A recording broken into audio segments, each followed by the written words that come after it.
memanjatkan puji syukur kehadirat Allah Subhanahu wa taala. Sore ini semuanya dalam keadaan sehat walafiat. Sehat jasmani, rohani, dapat melaksanakan tugas, pekerjaan, tanggung jawab dan kewajiban.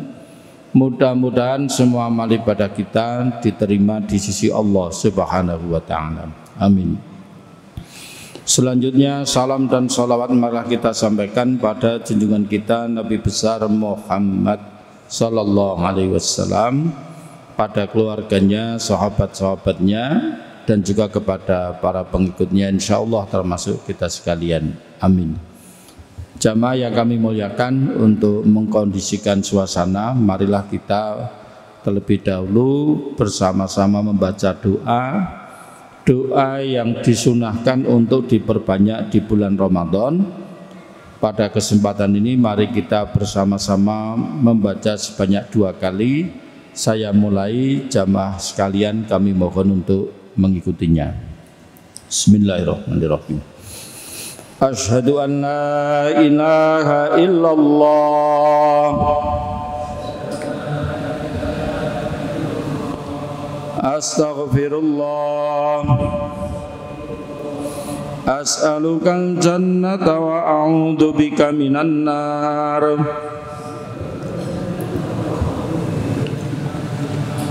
Allahumma innaka afuwun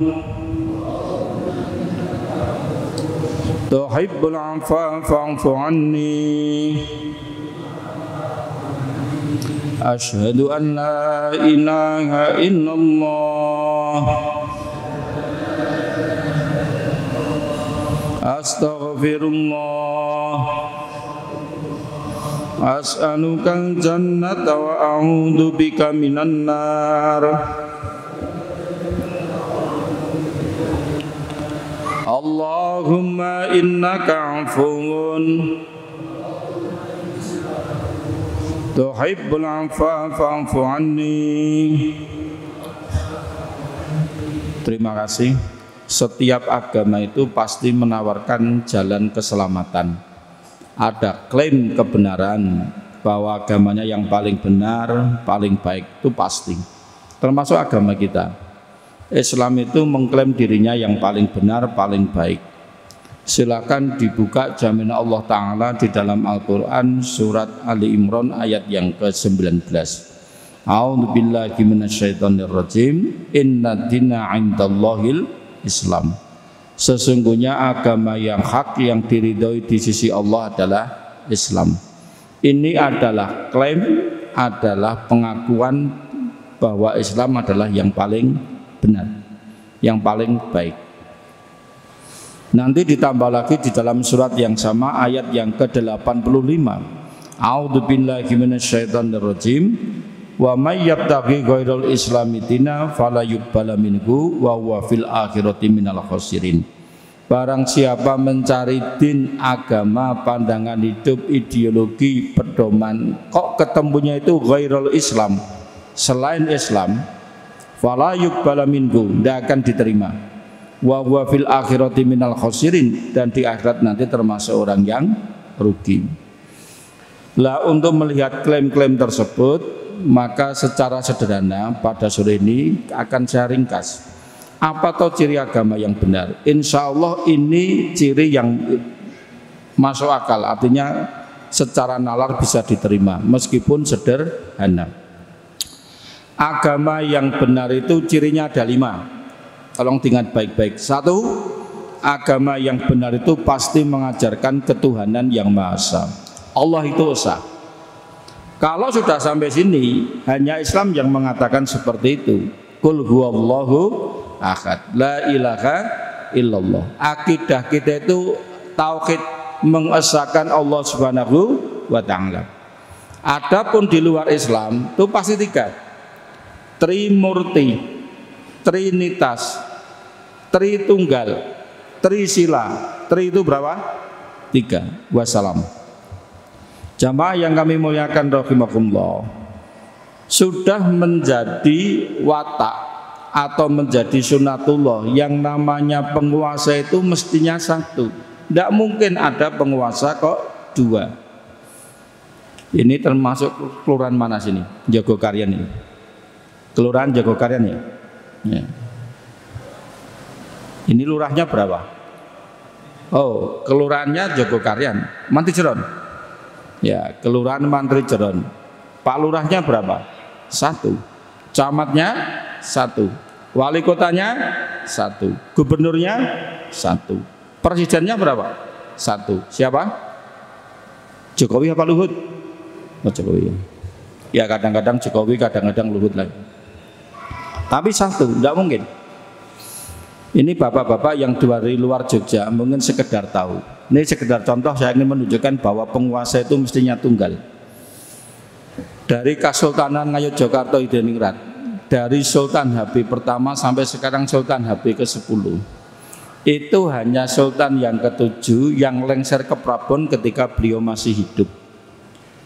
Sultan Hamengkuwono ke-7 itu adalah Sultan Sugih, Sinuwun Sugih, raja paling kaya. Saking kayanya Gusti Raden Mas Murtejo, nama mudanya, itu istrinya 21, putranya 76. Jadi kalau satu istri itu nginep seminggu itu sak semester lagi balik meneh. Sudah diselingi dengan miterem. Beliau itu mengangkat putra mahkota yang pertama namanya Gusti Raden Mas Ahadiyat. Orangnya tampan, Pak. Ini putra mahkota yang pertama. Tapi ketika mau didudukan menjadi raja, H-1 wafat, mendapat gelar kehormatan Hamengkunegoro I. Diangkat lagi putra mahkota yang kedua, Gusti Raden Mas Putro. Tapi beliau itu sakit-sakitan, pada akhirnya wafat juga, mendapat gelar Anumerta Hamengkunegoro yang kedua. Diangkat lagi putra mahkota yang ketiga, Gusti Raden Mas Juminah. Di Jogja itu ada kampung namanya Juminahan. Tapi beliau ini juga meninggal mendadak, mendapat gelar Hamengkunegoro III. 3 orang putra mahkota itu meninggal semua. Lalu diangkat putra mahkota yang keempat, yaitu Gusti Raden Mas Sujadi. Ini yang selamat. Lalu dilantik menjadi raja. Lah, karena HB ke-7 itu masih hidup, sama-sama tinggal di keraton. Seolah-olah di keraton itu ada 2 orang raja kan, Sinuwun Sepuh karo Sinuwun ingkang jumeneng. Rupanya ini menjadikan keraton itu seperti ada matahari kembar. Loyalitas abdi dalem Punggawa itu kan seolah-olah pada raja sepuh juga pada raja yang jumeneng.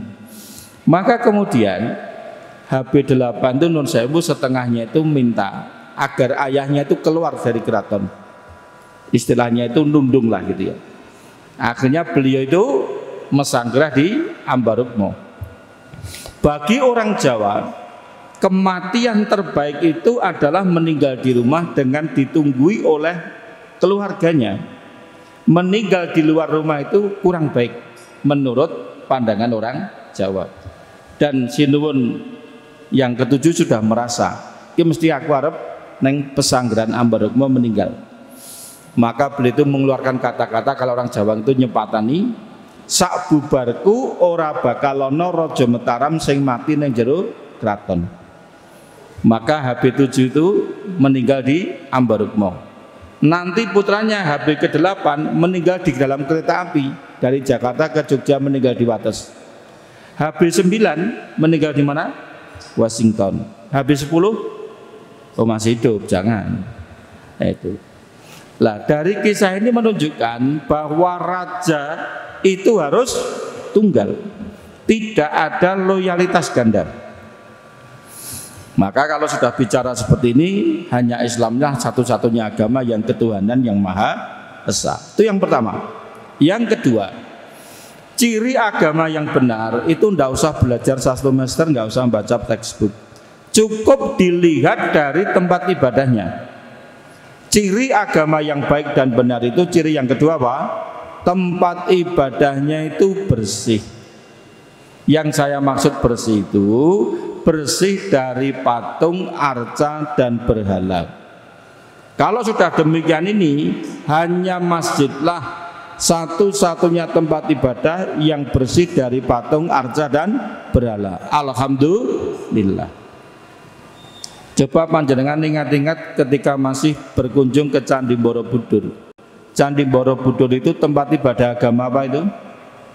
Agama Buddha. Ada patungnya, patung arca berhala ribuan. Yang paling tinggi di tengah-tengah sering dirogoh-rogoh. Pernah rogoh Mas? Pernah. Pernah rogoh Mbak Yu? Pernah. Isinya apa? Hah? Armarem. Ya kurang lebih lah gitu ya. Panjenengan tidak ke Candi Prambanan, itu tempat ibadah agama Hindu. Ada patungnya, ribuan patung arca dan berhala. Gereja Katolik ada patung arca dan berhala? Ada. Minggu kemarin jenengan layat enggak? Hari Jumat. Loh, sedane Gusti Allah ora layat. Lalu panjenengan tindak ke Kelenteng, Kidul Prabatan Gondomanan Madhep Mulon atau di Pasar Keranggan. Kelenteng itu tempat ibadah agama Konghucu, kok Kongguan tuh, Konghucu. Ada patungnya tidak? Ada. Patung arca dan berhala.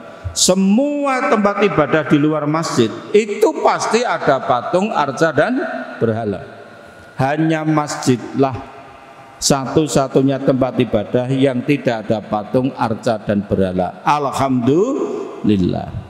Maka khotib selalu mengingatkan, alhamdulillahilladzi hadana li hadza wa ma kunna linahtadiya laula an hadanallah.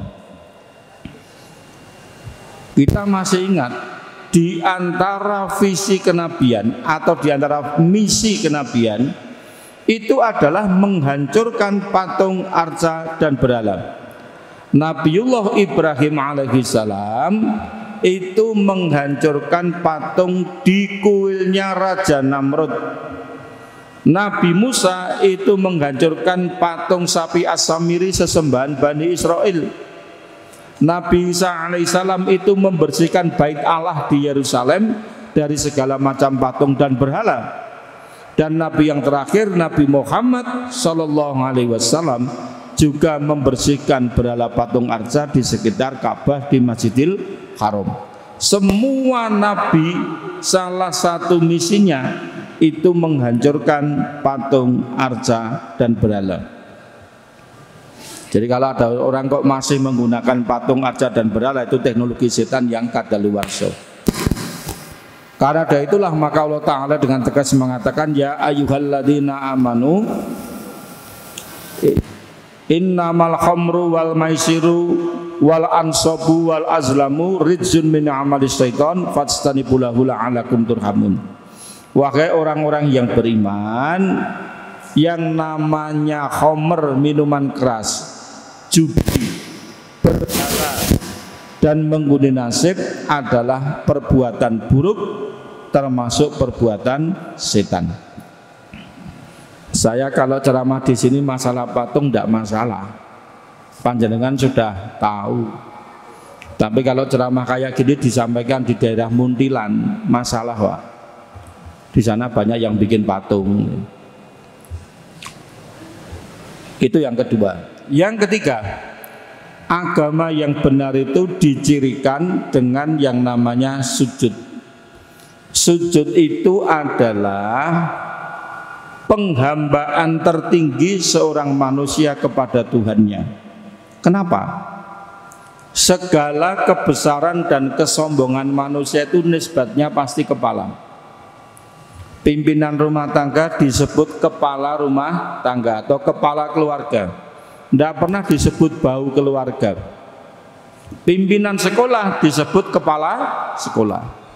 Tidak pernah disebut dengkul sekolah, itu tidak pernah.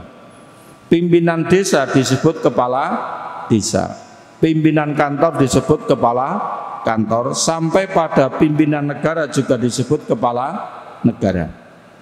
Kepala itu pusat kebesaran manusia. Gelar profesor, doktor, insinyur, MSc, PhD, SH, MH, MHum itu gelar yang nyangkut di kepala karena otaknya itu. Raja itu memakai mahkota kebesaran juga di kepala. Maka kalau ada orang sombong disebut besar kepala, kegedean das, kuplui sesak. Lah, kepala yang dibangga-banggakan itu pada saat sujud rata dengan tanah. Itulah wujud penghambaan tertinggi manusia kepada Tuhannya. Bahkan dalam posisi sujud, kepala itu lebih rendah daripada pantat. Orang itu mau ibadah kayak apa kalau kepalanya masih di atas, sombong.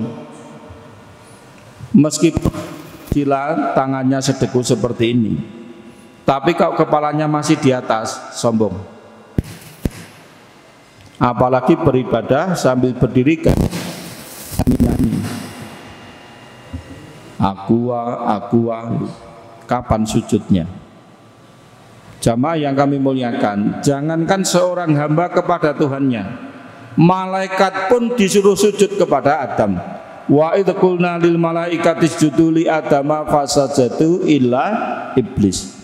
Dan ingatlah ketika Rabb Tuhanmu berfirman kepada para malaikat, sujudlah kalian kepada Adam, fasajadu, maka mereka pun sujud, illa iblis, kecuali iblis. Kenapa enggak mau sujud? Cuma ada dua kemungkinan, aba wastakbara wa kana minal kafirin. Iblis itu engganlah kita kabur, maka dia termasuk orang yang kafir. Kata-kata aba itu bahasa Arab, ditransfer ke dalam bahasa Jawa namanya Islam abangan. Islam abangan itu kok bukan genderone abang, jaketnya abang, itu enggak. Abangan itu dari kata-kata abaa yang artinya itu enggan, wegah, keset, males, leda-lede, caico, datudut, ida-idu. Mampu tapi tidak mau, itu namanya abangan. Jangankan malaikat kepada Adam, manusia kepada manusia pun disuruh sujud, yaitu anak kepada orang tua, khususnya ibu. Sungkem, cium kaki. Besok Bu, kalau Idul Fitri anak-anak itu sungkem, itu tidak cium dengkul, tapi cium kaki. Kita itu menyebut sang raja, kita itu sampeyan dalem, artinya kaki paduga. Karena surga itu terletak di bawah telapak kaki ibu. Tapi ibu-ibu yang mau dicium kakinya ya wijik dulu, jangan dari pawon terus ini. Cuci. Orang-orang yang hormat cium kaki ibunya itu bakat menjadi orang besar. Orang-orang besar bangsa kita itu hampir semuanya cium kaki ibunya. Soekarno itu presiden, proklamator, pemimpin besar revolusi, penyambung lidah rakyat. Itu sama ibunya sungkem, cium kaki. Ketika ibunya berbaring di kamar, Bung Karno itu masuk kamar ibunya itu nggak berani berdiri, jengkeng Mas, lampah dodok. Di sini apa ada pemuda jago kalian masuk kamar ibunya lampah dodok? Nah, ya dikira asam urat nanti. Nggak ada. Panglima Besar Jenderal Sudirman itu kalau mau jihad fisabilillah, malamnya tahajud, pagi cium kaki ibunya. Pantas dia jadi Panglima Besar. Pak Harto orang mau bilang apa, itu Jenderal Besar penguasa 32 tahun. Coba kalau sama ibunya, mbopong, gendong, sungkem, nyawi, ganti tapih jariknya itu. Dokter presiden turah, perawat banyak, tapi untuk urusan membersihkan sipin Pak Harto sendiri yang megang.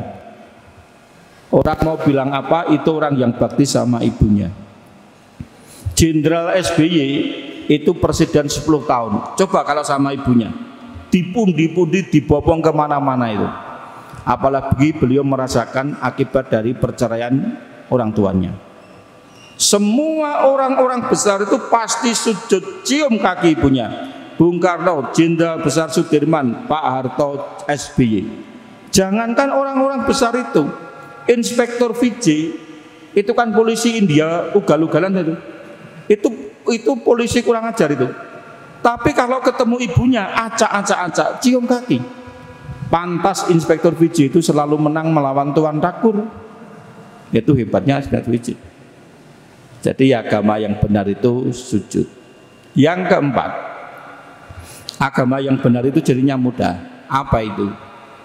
Punya kiblat. Kalau tidak ada kiblat gimana? Kiblat itu pancer, pandom, pedoman. Bayangkan kalau nggak ada kiblat mau menghadap kemana? Borobudur itu menghadap kemana itu? Ke selatan apa ke utara? Kemana? ke atas. Kalau gereja menghadap kemana? Gereja itu menghadap jalan raya, betul. Tapi masjid kita itu sholatnya punya kiblat. Tidak akan mungkin orang itu sholat itu lalu ting belencah, itu tidak akan mungkin. Dan di dunia ini tidak akan mungkin orang itu sholat adu bokong, itu nggak akan mungkin. Cari tempat dari kebalikan Ka'bah di mana orang itu bisa menghadap kemana saja. Pengen tahu? Jogja ini mas, jenengan kalau tembus ke bawah plus ambles bumi dari Jogokaryan, nanti tembusnya itu Washington. Maka kita dengan Amerika itu beda waktunya tepat 12 jam.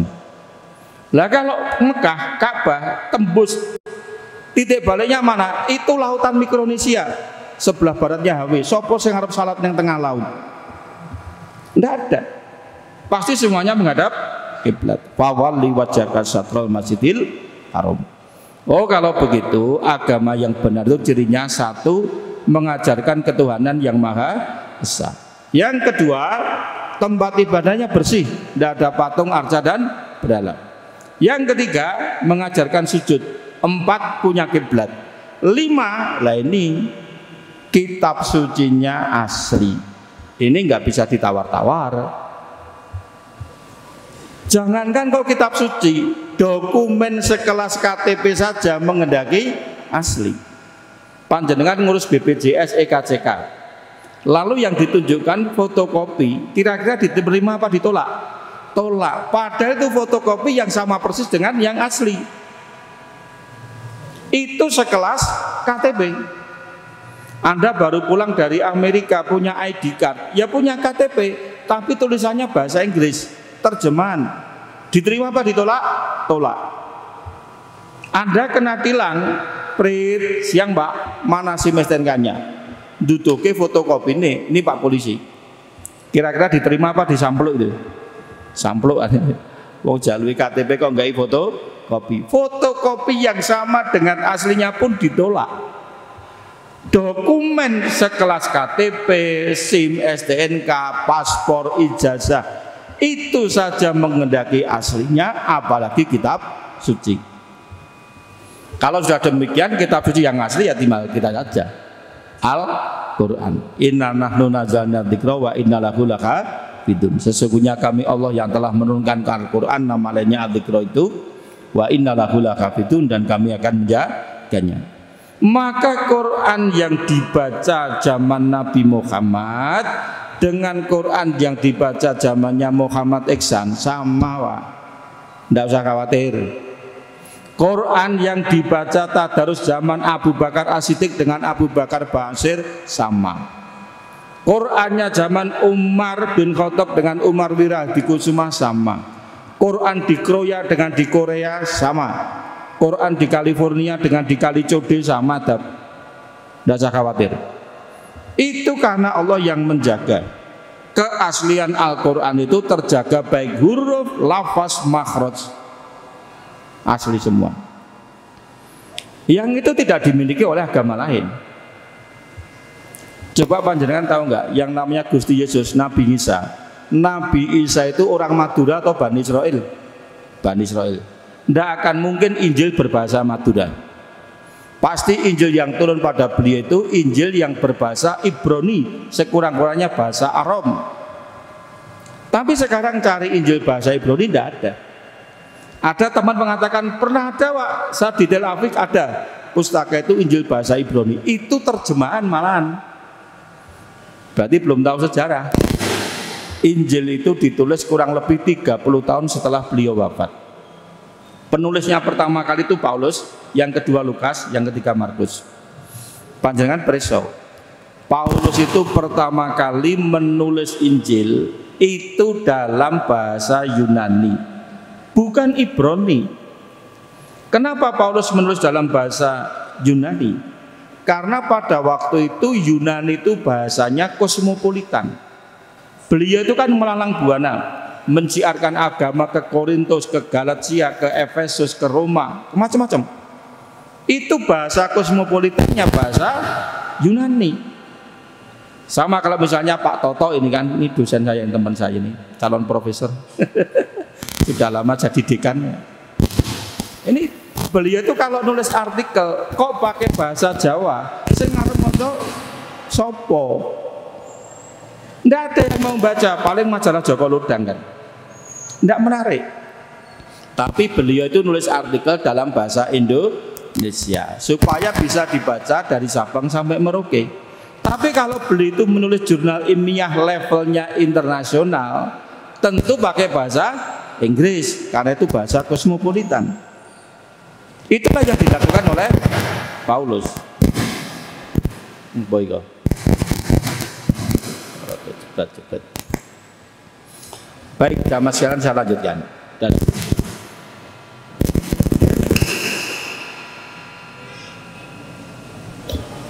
maturun, ya pas ini. Ada pawangnya ini. Baik, saya lanjutkan. Lah kemudian dari bahasa Yunani itu diterjemahkan translasi ke dalam bahasa Roma, Latin. Sekarang itu bahasa Latin sering digunakan untuk upacara oleh Sri Paus, itu pakai bahasa Latin. Sekian ratus tahun kemudian ketika Roma itu runtuh, ini diterjemahkan ke dalam berbagai bahasa Eropa, Itali, Belanda, Jerman, Inggris, Prancis. Sekian ratus tahun kemudian bangsa-bangsa Eropa itu menjajah bangsa Asia dengan misi 3G, Gold, Gospel, and Glory. Maka si Gospel tadi diterjemahkan ke dalam bahasa Asia, termasuk Indonesia, termasuk Ibrani. Jadi Injil sekarang yang Ibrani terjemahan dari Yunani, Latin, Prancis, Ibrani. Karena yang menjajah itu Prancis. Pertanyaan berikutnya, apa masalahnya kalau itu terjemahan? Toh di sana banyak kaum ekseges, kaum mufasir, ahli bahasa. Problemnya di mana kalau terjemahan? Bapak Ibu yang kami muliakan, coba kita lanjutkan. Setiap orang itu pasti tahu yang namanya translasi dari satu bahasa ke bahasa yang lain itu sedikit atau banyak pasti akan ditemui distorsi makna yang cacat. Kenapa? Karena jarang atau sulit dicari padanan katanya atau karena masalah cita rasa bahasa. Misalnya bahasa Indonesia diterjemahkan ke Jawa, ini kan masih satu trah, satu keluarga, satu pulau. Artinya Jawa Indonesia jadi satu di sini. Coba lagu Indonesia Raya sekarang dijawakan. Di sanalah aku berdiri, neng kono aku ngadeg. Jadi pandu ibuku, dadi pramuka simboku. Indonesia tumpah darahku, Indonesia wutah getihku. Menjadi kurang pas. Itu masih satu pulau, satu keluarga. Apalagi bahasa Jawa ke bahasa Indonesia. Maaf kalau ada yang jadi guru bahasa. Bahasa Jawa itu kaya dengan kosakata. Adapun bahasa Indonesia itu kadang-kadang miskin sehingga sulit dicari padanannya. Mas sampean ngati-hati nggih, nek gelas-gelas ampun mingklik-mingklik. Mingklik-mingklik itu bahasa Indonesianya apa? Susah. Bapak-bapak, ibu-ibu, ini pengajian buka bersama santai mawon. Silo nggih angsal, selonjor nggih angsal. Silo itu bahasa Indonesianya apa? Sila. Berarti asusila kayak kirik lingguh dap.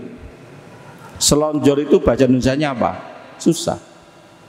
Bocah kok kandane ngeyel. Oh pantes unyeng-unyenge loro. Unyeng-unyeng itu bahasa Indonesianya apa? Oh yang mbok digoleki nganti jiliding ra ketemu. Jiliding itu bahasa Indonesianya apa? Mbak Yu sampeyan ning pengajian sing apik nggih, aja nganti pengajian disambi utek-utek upil.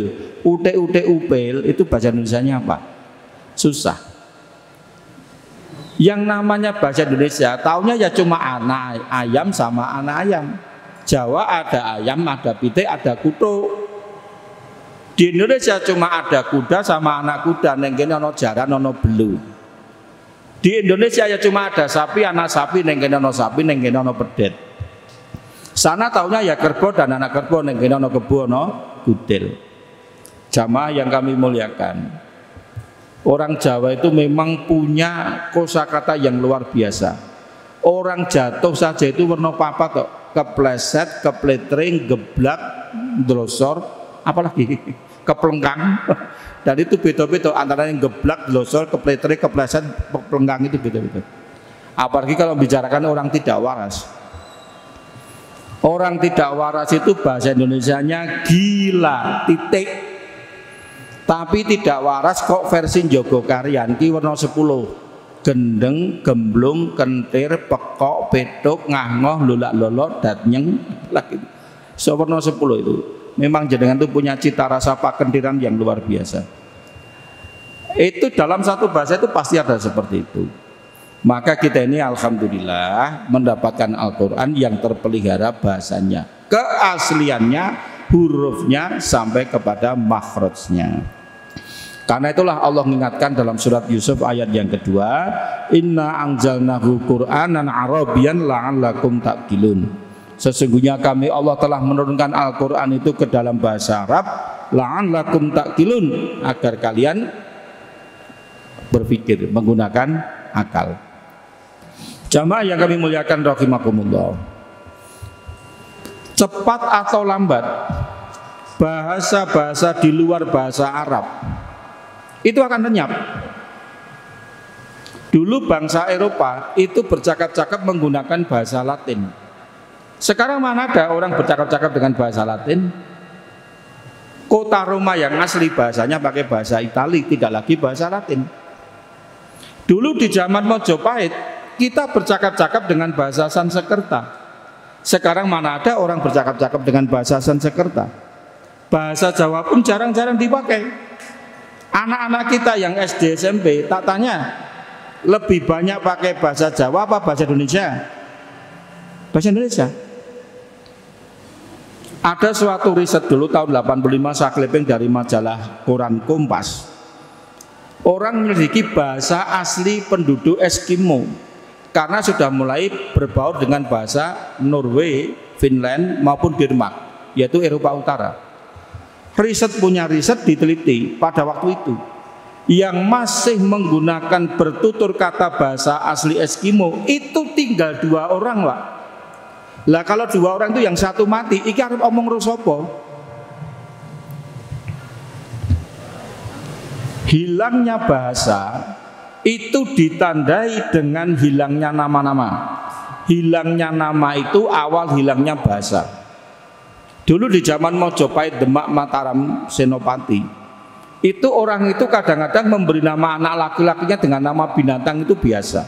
Oke, calarang jenenge Kebu Ijo, Kebu Kenongo, Kebu Amiluhur. Oh jenenge Lawa Ijo, Singa Lodro, Kidang Alit, Kuda Wani ing Pati, Gagak Rimang. Itu jeneng kewan kabeh. Apa sekarang ada anak laki-laki Jogokarian jenenge Kebu Ijo, Kuda Waning Pati? Ndak ada. Nama-nama itu kemana? Lenyap. Itu tandai kalau bahasanya itu mau lenyap juga. Dulu orang Jawa itu punya kebiasaan setelah menikah ganti nama. Ada nama muda, ada nama tua.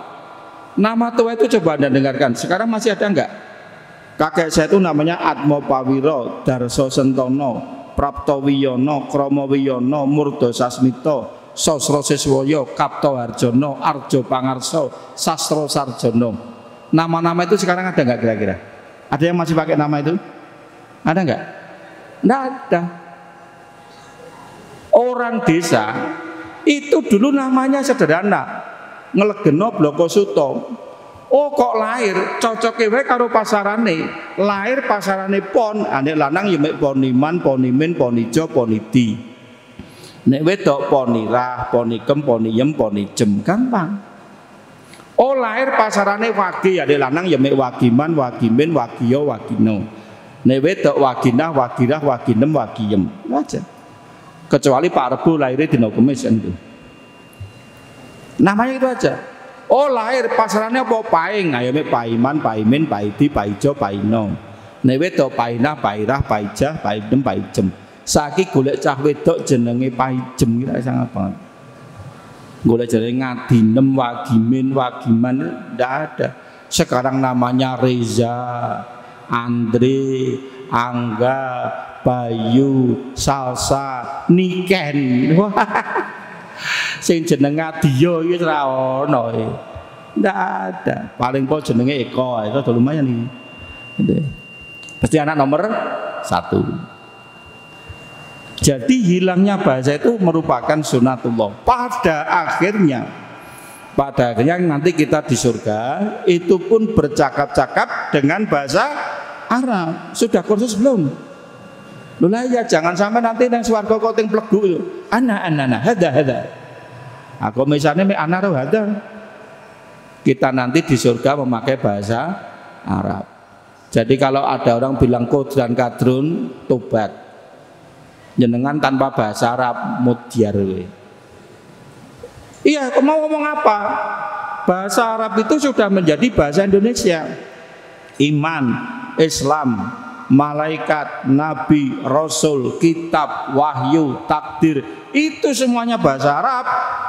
Syahadat, sholat, zakat, puasa, haji, umroh, kurban, itu bahasa Arab. Majelis permusyawaratan rakyat itu bahasa Arab. Majelis yaslisu jalasa ijlis ngone wong lungguh. Dewan perwakilan rakyat itu bahasa Arab, nikah bahasa Arab, mahar bahasa Arab. Luar nganggo basa apa? Jangan pernah ngomong kadrun, harus syahadat dulu. Ngece Kanjeng Nabi. Tenang itu. Nabi mengatakan, barang siapa menghina bangsaku, sama saja dengan menghinaku. Dan barang siapa menghinaku bukan dari golonganku. Tahu Mas? Ya. Maka sekali lagi itu penutup. Bagi mereka yang kehilangan bahasa, itu ciloko loh Mas. Kitabnya kan terjemahan, tapi itu masih mending. Yang paling kasihan itu apa? Biksu Tong Sangcom. Itu mengembara ke barat mencari kitab suci. Kitab sucinya itu ketelingsut Pak. Saya nonton sudah 400 episode belum ketemu itu. Nah itu padahal sudah dibantu siluman kera, Sun Gokong, siluman babi, Paktai, Ucin dan sebagainya. Ya itulah. Sampun Mas Eko, monggo kalau mau diisi pengumuman sama panitia, saya kira cukup. Intinya itulah 5 ciri agama yang benar. 1, mengajarkan ketuhanan yang Maha Esa. 2, tempat ibadahnya bersih, enggak ada patung, arca dan berhala. 3, sujud. 4, kiblat. 5, kitab sucinya asli. Mudah-mudahan manfaat, kurang lebihnya mohon maaf. Billahi taufiq wal hidayah. Assalamualaikum warahmatullahi wabarakatuh. Masjid Jogokarian TV mensyiarkan kebaikan.